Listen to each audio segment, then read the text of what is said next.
Archaeologists are racing against time to save artifacts from what's being described as the most significant find of Roman ruins in the past half-century.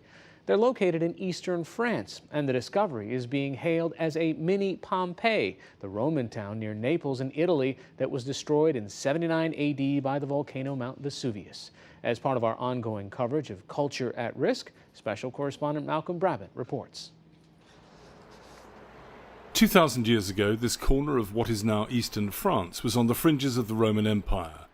The only constants over 2 millennia are the moon and the river Rhone with its transport links which drew the Romans here. In the village of Saint-Colombe, right next to the Rhone, archaeologist Catherine Dupinet is working to extract rusting iron armour belonging to what's believed to have been a retired Roman officer. C'est vraiment difficile parce qu'on se trouve dans de la démolition. It's really difficult because it's located in the remains of a shop. It's surrounded by a layer of soil, tile and brick that was burned and is really hard. This is very fragile and it's complicated to get it out.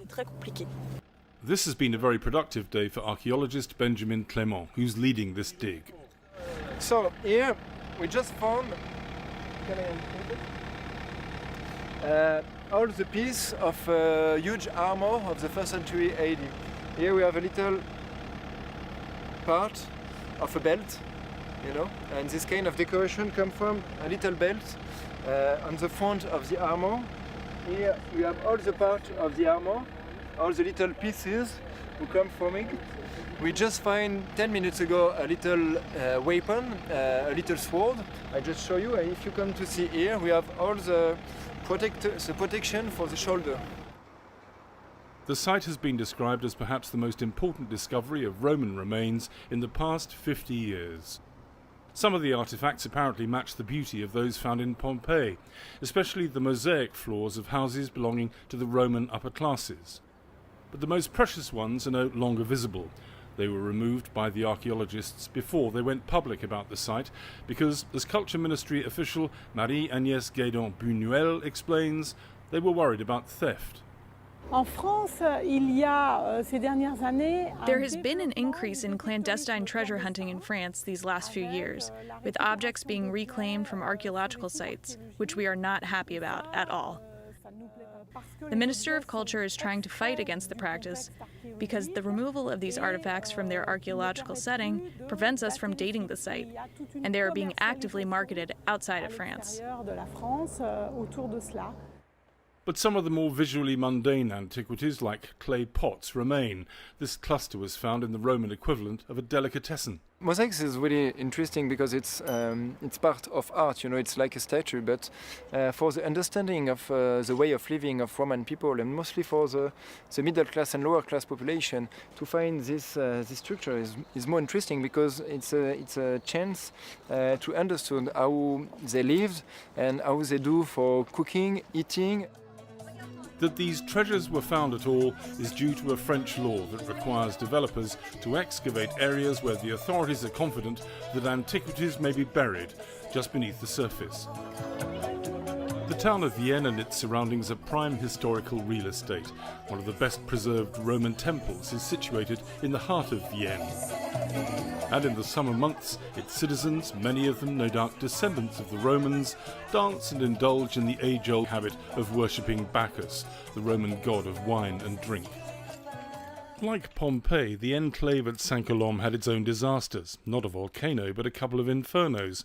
Unlike Pompeii, the inhabitants here managed to escape, but as Benjamin Clément explains, fire has similar preservative qualities to volcanic ash. The comparison with Pompeii comes from the fact we have two big fires which destroy all the neighbors. The first one in the beginning of the 2nd century AD and the second one in the middle of the 3rd century AD.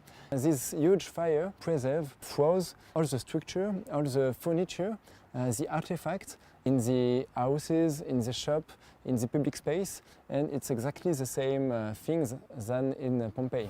Now this site may be as significant as Pompeii, but you're not going to be able to come and see it anytime soon. Within months it's going to be covered in concrete and turned into apartment buildings and a car park. But Roman antiquities specialist Elsa Dias from Portugal is saddened that soon this treasure will disappear from view. It's one time in your life opportunity to dig a place like this. You have to be passionate to be an archaeologist. When you see the work we do, you have to be passionate. It's really physical, and we dig when it rains, when it pours. And this site, it's an exceptional site because in France there's nothing like this. Personally, I would preserve everything, but we know that in the world that we live in, it's not possible. So people have to live somewhere. Someone else is going to live here after the Romans. That's history. Yeah. At the end of the working day, as his colleagues dust down the shoulder armour, Benjamin Clément brings out the short sword that may have killed British tribesmen as the Emperor Claudius expanded the Roman Empire. It's always a race against time when you make archaeological excavation before building construction, because you have to deal with other priority and not a scientific or archaeological priority, and it's really hard, but it's a part of our work, and it's a part really interesting of our work. The armour and all the other artefacts recovered from this dig will probably be displayed in a museum nearby, enriching the cultural value of Vienne. Among its more unusual treasures, a pyramid that some claim was prepared as a mausoleum for Pontius Pilate, who ordered the crucifixion of Jesus Christ. But, according to the team here, that is fake ancient news, a real Roman myth. For the PBS NewsHour, I'm Malcolm Brabant in Vienne.